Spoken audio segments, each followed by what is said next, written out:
नमस्कार दोस्तों, car compares में आपका स्वागत है। मेरा नाम है विशाल और आज हम आपके लिए लेके आए हैं निसान के नए मैग्नेट का कंपैरिजन मारुति सुजुकी की विटारा ब्रेजा के साथ, जहां हम दोनों में से कौन सी कार में सेफ्टी सहित बेहतर फीचर्स आते हैं, वो भी उनके प्राइसेस को मायने में रखते हुए, किसका पिकअप बेहतर है, कौन सी कार ज्यादा स्मूथ है, किसका माइलेज बेहतर है, दोनों में से कौन सी कार की पकड़ और सस्पेंशन कंफर्ट बेहतर है, कौन से कार में आपको अच्छी अंदरूनी जगह और बेहतर सीटिंग कंफर्ट मिलेगी, किसके इंटीरियर सुपीरियर है और मेनली किसका टिकाऊपन और आफ्टर सेल्स सर्विस बेहतर है। जिसके बाद हम आपको इसी वीडियो में ये बताएंगे कि इन दोनों में से कौन सी कार आपको बेस्ट सूट होगी और वो भी सही कारणों के साथ। दोस्तों, बात करते हैं दोनों के कीमत और उनके वेरिएंट्स में आने वाले फीचर्स की।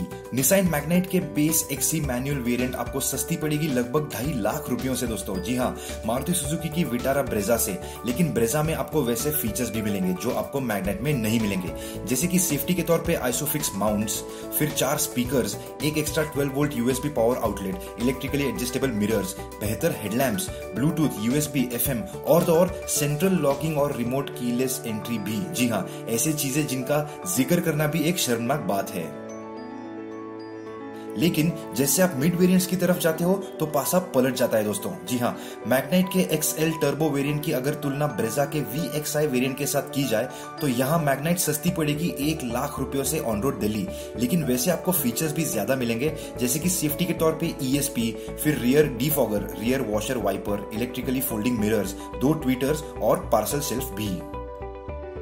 दोस्तों, जब दोनों के टॉप एंड वेरिएंट्स को देखा जाए तो यहाँ आपको मैग्नेट सिर्फ 20,000 रुपयों से महंगी पड़ेगी, लेकिन आपको ऐसे फीचर्स मिलेंगे जहां ब्रेजा पास में भी नहीं आती, जैसे कि सेफ्टी के तौर पे ESP और हिल होल्ड, फिर 360 degree parking camera, wireless phone charger, rear AC vents, TPMS, cruise control, 8 inch का touch screen with Android auto और एप्पल कारप्ले, अलॉय व्हील्स और बहुत कुछ। लेकिन याद रहे दोस्तों, वायरलेस चार्जर आपको मैग्नेट के मैनुअल वेरिएंट में ही मिलेगा, ऑटोमेटिक में नहीं, जो सिमिलरली प्राइस्ड है। आप अगर चाहे तो ये वीडियो पॉज करके आराम से ये फर्कों को बारीकी से देख सकते हो, हम दोनों के सेफ्टी और पिकअप और स्मूथनेस कंपेयर करने से पहले। जब दोनों के सेफ्टी रेटिंग की बात आती है तो सबसे पहली बात तो ब्रेजा के प्री फेसलिफ्ट को ही 4 स्टार का रेटिंग मिला था दोस्तों, और मारुति सुजुकी ने उनके ब्रेजा में बहुत सारी चीजें देके उसको सेफ बनाने का प्रयास किया है, जैसे कि TECT body structure, ABS, EBD, seat belt pretensioners with load limiters, Isofix mounts, reverse parking sensors और सिर्फ 2 एयरबैग्स दोस्तों। जी हाँ, ब्रेजा और मैग्नेट के कोई भी वेरिएंट में आपको 6 एयरबैग्स नहीं मिलेंगे। और जब मैग्नेट के सेफ्टी के बारे में बात की जाए तो उसके अभी तो एनकैप रेटिंग्स नहीं आए हैं, और जैसे आपने देखा मैग्नेट में ESP जैसे फीचर्स तो दिए हैं जो ब्रेजा में अभी भी नहीं आते दोस्तों। लेकिन इसका मतलब ये नहीं होता कि वो मैग्नेट को ब्रेजा से सेफ बनाती है, खास करके एनकैप रेटिंग्स में, वो भी रेनो और निसान के हिस्ट्री को देखते हुए। चलिए अब इन दोनों को चलाने के बाद कैसा लगता है वो देखते हैं, यानी कि दोनों का पिकअप और स्मूथनेस। दोस्तों, जब दोनों के पिकअप और स्मूथनेस की बात आती है तो आपको मैग्नेट और ब्रेजा दोनों में एक नॉन टर्बोचार्ज पेट्रोल इंजन मिलेगा, लेकिन दोनों के पावर और टॉर्क में जमीन आसमान का फर्क है। ब्रेजा का पावर ज्यादा है, लगभग 33 PS से 250 RPM जल्दी आना शुरू हो जाता है। वैसे ही ब्रेजा का टॉर्क भी ज्यादा है, लगभग 42 Nm से, लेकिन यहाँ मैग्नेट का टॉर्क जल्दी आना शुरू हो जाता है।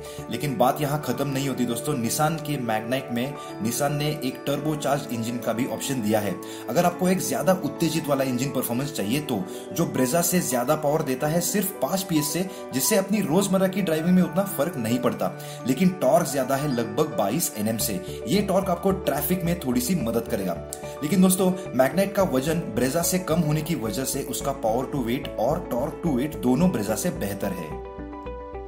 अब जब इन दोनों के इंजन के बदलाव की बात आती है तो सबसे पहले तो आपको फर्क कार शुरू करने के बाद ही महसूस होगा। जी हाँ, ब्रेजा के इंजन का आवाज आपको थोड़ा सा सुनाई देगा शुरुआत में, लेकिन वाइब्रेशन आपको केबिन में बिल्कुल महसूस नहीं होंगे दोस्तों।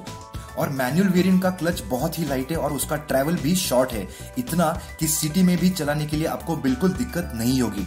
वही मैग्नेट का इंजन जब आप शुरू करोगे तब आपको एक शेक महसूस होगा पेट्रोल इंजन होने के बावजूद। फिर इंजन में से आने वाले थोड़े से वाइब्रेशंस आपको सीट पे, पेडल्स पे और ड्राइवर सीट पे भी महसूस होंगे, और ये वाइब्रेशंस आपको गियर नॉब पे भी महसूस होंगे दोस्तों जब आप कार चलाना शुरू करोगे तब, क्योंकि मैग्नेट का इंजन उतना रिफाइंड नहीं है जितना कि ह्यूंडई या किया का 1 लीटर इंजन।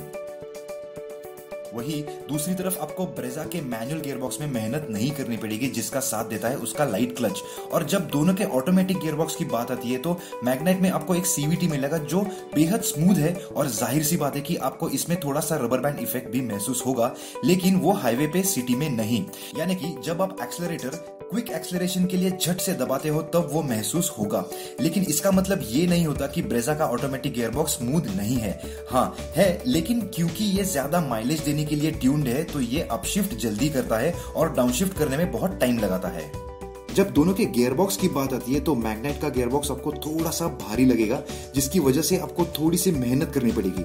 लेकिन मेहनत करने की बात यहाँ पे खत्म नहीं होती दोस्तों। मैग्नाइट जैसे छोटे से कार में भी आपको क्लच ऑपरेट करने में मेहनत लगेगी, जिसकी वजह से सीवीटी एक अच्छा ऑप्शन हो सकता है।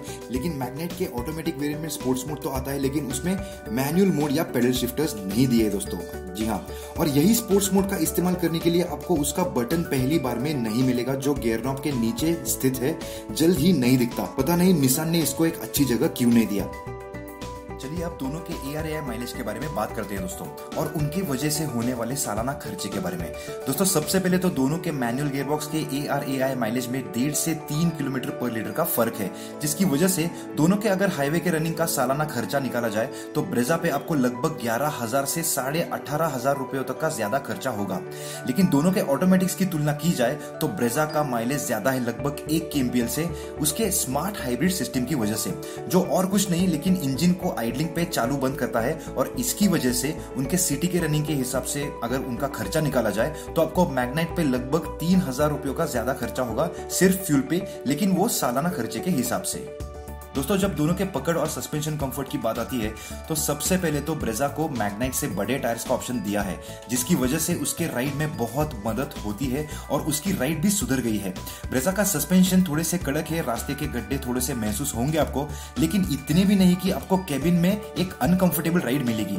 लेकिन ये सुधरना शुरू हो जाता है जैसे आप स्पीड बढ़ाओगे वैसे, यानी कि हाई स्पीड स्टेबिलिटी तो है ही, लेकिन अगर अच्छे रास्तों में भी थोड़े से खराब पैचेस भी आते हैं तो वहां स्पीड कम करने की जरूरत नहीं, आप आराम से वहां से उसके ऊपर से जा सकते हो। ब्रेजा का स्टीयरिंग भी बहुत लाइट है, जिसकी वजह से आपको मैग्नाइट हाईवे पे ऐसे झूलते हुए जा रही है ऐसा लगेगा। ब्रेजा में दोस्तों जब आप हाई स्पीड पे हार्ड ब्रेकिंग करोगे तभी भी आपको कार एक अच्छा कंट्रोल देगी, लेकिन मैग्नाइट का जो आगे का हिस्सा है आपको अजीब तरीके का एक अनस्टेबल फीडबैक देगा। जब दोनों के बॉडी रोल की बात आती है तो जाहिर सी बात है दोस्तों कि थोड़ा सा तो बॉडी रोल दोनों में है, ब्रेजा में भी महसूस होगा, लेकिन वो कंट्रोल में है, लेकिन आपको मैग्नाइट में ज्यादा महसूस होगा। दोस्तों जब मैग्नाइट के राइड की बात आती है तो कम स्पीड में आपको कार के अंदर झटके महसूस होंगे, और वो भी बड़े गड्ढों के नहीं लेकिन उससे छोटे भी, और इसीलिए सिटी में चलाने वालों को ये दुविधा बहुत परेशान कर सकती है। और तो और निसान उनके मैग्नाइट में 36 PSI का टायर प्रेशर रेकमेंड करती है, यानी कि सिफारिश करती है, जिसकी वजह से उन्होंने हाईवे के कंफर्ट को भी कॉम्प्रोमाइज किया है। मुसीबत की बात यह है कि टायर प्रेशर थोड़े से कम करने के बाद भी आपको मध्यम या बड़े साइज के गड्ढे महसूस होंगे, जो आपको तो पता ही होगा कि हमारे इंडियन रोड्स पे कितने हैं।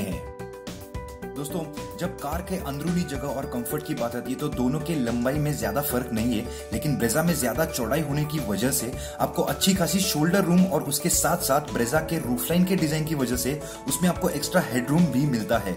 यानी ब्रेजा का केबिन काफी स्पेशियस है, पैर रखने के लिए भी काफी जगह मिल जाती है अगर आप 6 फीट से भी ज्यादा ऊंचे हो तभी भी। लेकिन इसका मतलब ये नहीं होता कि 6 फीट से कम ऊंचे वाले लोगों को ये असुविधाजनक होगी, क्योंकि ब्रेजा के आगे के सीट्स कंफर्टेबल तो है ही और उनका कुशनिंग भी बहुत बढ़िया है। दूसरी तरफ मैग्नाइट में आपको अच्छे खासे कंफर्टेबल सीट्स तो मिल जाएंगे, लेकिन अंदर बाहर आने जाने में आपको दरवाजे में स्थित जो स्पीकर्स है वो हर बार पैर को लग सकते हैं।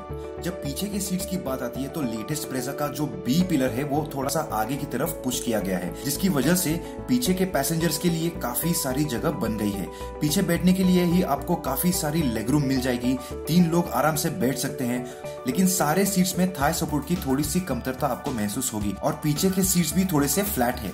दूसरी तरफ आप अगर 6 फुट के हो तो आपको ज्यादा जगह नहीं मिलेगी मैग्नाइट के पिछले सीट्स में, लेकिन कम ऊंचाई वाले लोगों के लिए ये जगह काफी है, यानी लेग रूम और हेडरूम दोनों के लिए। और बूट स्पेस की बात की जाए तो दोनों में आपको बूट स्पेस कम मिलेगा, खास करके उनके प्रतिस्पर्धियों को ध्यान में रखते हुए दोस्तों। दोस्तों अब बात करते हैं दोनों के इंटीरियर्स की। ब्रेजा में आपको कुछ खास क्वालिटी के इंटीरियर या डिजाइन नहीं मिलेगा, खास करके ब्रेजा को अगर उसके प्रतिस्पर्धियों से कंपेयर किया जाए तब, जिनके इंटीरियर्स अब इतने प्रीमियम हो गए कि वो एक अलग लेवल पे ही चले गए हैं।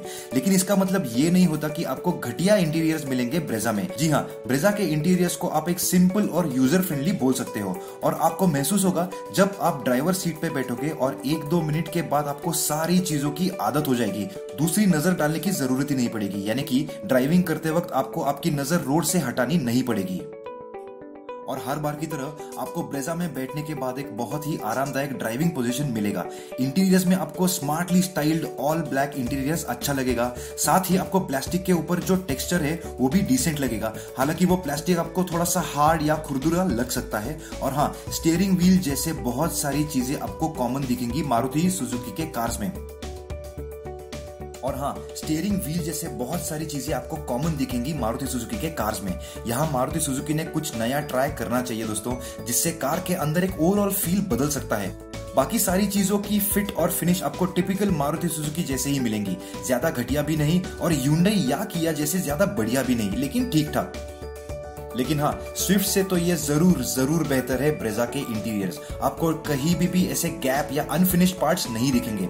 और जब मैग्नाइट के इंटीरियर्स की बात आती है दोस्तों, तो आपको मैग्नाइट के इंटीरियर्स बहुत डल लगेंगे, आकर्षक नहीं दिखेंगे। जी हाँ, निसान ने जो उनके कॉन्सेप्ट वीडियो में मैग्नाइट को दिखाया था वो आपको नहीं दिखेगा। बहुत से आपको चीजें ऐसी दिखेंगी जो सीधे ट्राइबर से उठाई गई हैं। और जब इंटीरियर्स के प्लास्टिक के क्वालिटी की बात आती है तो आपको डैशबोर्ड और ऑल ब्लैक डोर पैड का प्लास्टिक बहुत हार्ड और पुअर क्वालिटी का लगेगा, स्पेशली मैग्नाइट के प्रतिस्पर्धियों को ध्यान में रखते हुए, जैसे कि वेन्यू या XUV 300। फिर डे नाइट मिरर भी दिया है निसान ने, लेकिन उसका प्लास्टिक अगर आप देखोगे तो वो बहुत चीप है, बहुत लो क्वालिटी का है। और तो और उसका साइज भी ठीक से नहीं दिया है निसान ने, इतना छोटा है कि उसमें दिखने वाले कांच को भी वो कवर नहीं करता, जिसकी वजह से ड्राइवर का रियर व्यू कॉम्प्रोमाइज हो जाता है। फिर जब टच स्क्रीन की बात आती है तो वो भी थोड़ा सा लैग होता है, उसके साथ साथ फोन भी कभी कभी डिस्कनेक्ट हो सकता है। फिर उसकी डिस्प्ले क्वालिटी भी ठीक ठाक है और वो एडेप्टिव नहीं है दोस्तों। हालांकि एडजस्टमेंट के लिए सेटिंग्स दी है, लेकिन वो क्वालिटी रात में और पुअर एक्सपीरियंस कराती है। और फिर निसान ने उनके फुल्ली डिजिटल इंस्ट्रूमेंट क्लस्टर में सब कुछ दिया है दोस्तों, जिसमें आप व्यूज भी स्विच कर सकते हो। लेकिन MID में आपको दरवाजों के सिवाय टेलगेट अगर खुला होगा तो वो भी दिखेगा, लेकिन बॉनेट अगर खुला रह गया हो तो वो नहीं दिखेगा आपको। फिर आपको बॉनेट खोलने के लिए निसान ने एक राउंड नॉब दिया है, जो पुराना तो है ही, लेकिन वो डैशबोर्ड के बहुत नीचे दिया है। फिर निसान ने जो 4 एयरक्राफ्ट स्टाइल मेन स्विचेस दी हैं, defogger, auto mode, air conditioner और फ्रेश एयर मोड के लिए, उनको बैकलाइट नहीं है, जिसका मतलब ये होता है कि रात में आपको थोड़ी सी कठिनाई हो सकती है, जब तक आपको आदत ना हो तब तक। फिर क्वालिटी कंट्रोल की खामियां आपको ऐसी जगह दिख जाएंगी जैसे कि गियर नॉब के इर्द गिर्द की जगह थोड़े से अच्छे फिनिश हो सकते थे। फिर कैबिन लैंप इतना लूज था कि वो थोड़ा सा ऑपरेट करने के बाद बाहर आ गया। फिर कई जगह चीजें एक्सपोज्ड थी, जहां एक सिर्फ प्लास्टिक कैप अच्छे फिनिशिंग दे सकते थे। फिर leather boot pull push type door lock knob भी थोड़ा सा चीप लगा और बहुत पुराना भी। ग्लव बॉक्स के इर्द गिर्द की जगह उसमें से आवाज आना, उसकी शट लाइंस भी ठीक तरह से बंद नहीं की है। डोर लॉक, फिर AC वेंट के ऊपर का प्लास्टिक जॉब भी उतना खास नहीं है। दूसरी ओर है मारुति सुजुकी, जिसकी आफ्टर सेल्स सर्विस सपोर्ट पूरे भारत में ऐसी फैली हुई है दोस्तों कि आपको सर्विस नेटवर्क की चिंता करने की जरूरत ही नहीं है।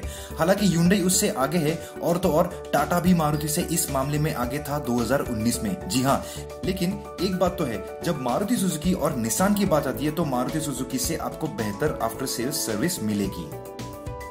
ऑन दैट नोट दोस्तों, मारुति सुजुकी आज खास कार कंपेयर्स के दर्शकों के लिए BS6 ब्रेजा पे 65,000 रुपयों तक का डिस्काउंट दे रहा है। इसकी लिंक यहाँ आपके स्क्रीन पे आई बटन में और वीडियो के नीचे डिस्क्रिप्शन में दी हुई है। अगर आप BS6 ब्रेजा खरीदना चाहते हो तो इस अवसर का जरूर लाभ उठाइए। दोस्तों अब बात करते हैं इस वीडियो के कंक्लूजन के बारे में, यानी कि वर्डिक्ट। और हर बार की तरह हम आपको बताएंगे कि इन दोनों में से आपके लिए सिटी में कौन सी ज्यादा सूट होगी, फिर हाईवे पे कौन सी, और फिर दोनों सिटी और हाईवे के लिए कौन सी सूट होगी।